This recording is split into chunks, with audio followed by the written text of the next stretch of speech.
Mateo e pa Brikenën në oborin e shtëpisë së Big Brother, aty ku dielli binte fort dhe gjithçka dukej më e gjallë. Ajo ishte ulur pranë pishinës, duke shijuar rrezet me flokët që i ndriçonin nga drita dhe një buzëqeshje të lehtë që nuk i largohej. Në atë moment, për Mateon, zhurmat e shtëpisë u zhdukën.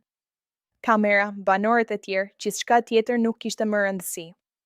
Sytë i mbetën vetëm tek ajo.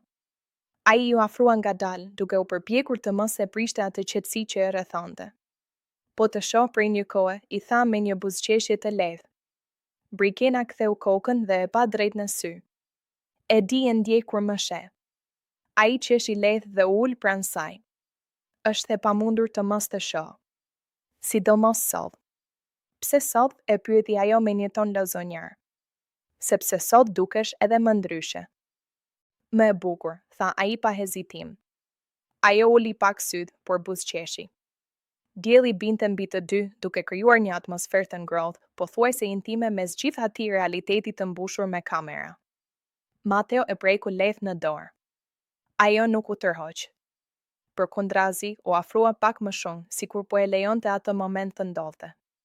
Ti gjithmonë di si të flasësh, tha ajo. Jo thjesht me ty më vjen natyrshëm, u përgjigj ai. Ai u përkul pak dhe e puthi but, një puthje e qetë e ngrohtë që dukej sikur mbante brenda gjithë tensionin që kishin mbajtur deri atë moment. Rrezet e diellit i rrethonin, ndërsa ata qëndronin pranë njëri tjetrit, duke harruar për një çast që ishin në një shtëpi të mbushur me kamera dhe sy kurioztar. Do na shohin të gjithë, përshpëriti Brikena, por pa u larguar. Le të shohin, tha Mateo me një buzëqeshje. Nuk më intereson. Dhe për herë të parë, asaj nuk i interesoi asaj gjithashtu.